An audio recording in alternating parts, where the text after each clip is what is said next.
here once again. So today's topic of discussion is follicular monitoring. Why, how, and when. So first, I will explain you what is follicular monitoring.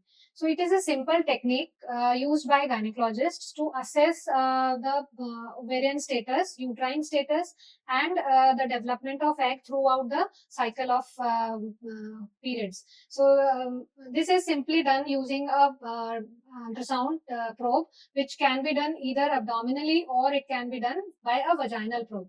So just in simple language to understand that the doctor will be doing scans at a regular intervals in the first 15 days of your menstrual cycle, and these scans are preferably done through the vaginal route and starting from the second or third day of the period, and then at regular intervals, approximately maybe alternate day or within a gap of 2 to 3 days, these scans are done. So now, first, I will tell you why it has to be done, and what is the normal physiological process in the body of female, why it is done.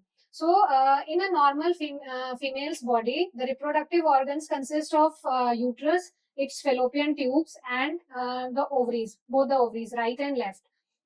Uterus is connected to the outside through vagina. So for a female to conceive, in a normal menstrual cycle, the egg development starts in the ovaries, and it is usually one egg is developed per cycle in one ovary.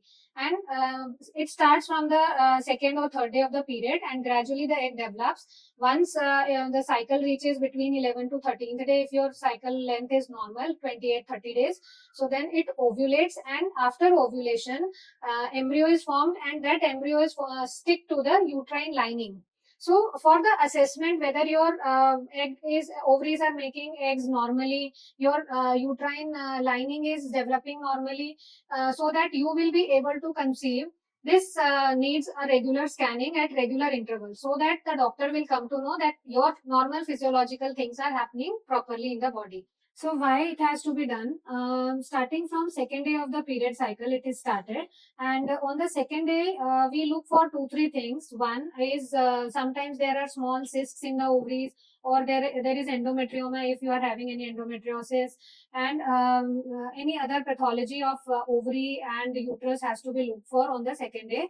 Then secondly, we also look for the antral follicular count, which means the number of eggs which are visible in both the ovaries, that has to be assessed, so that we can assess about the ovarian reserve of the female, that means egg reserve. So this will give us an idea that how much egg reserve is there inside the body at that point of time.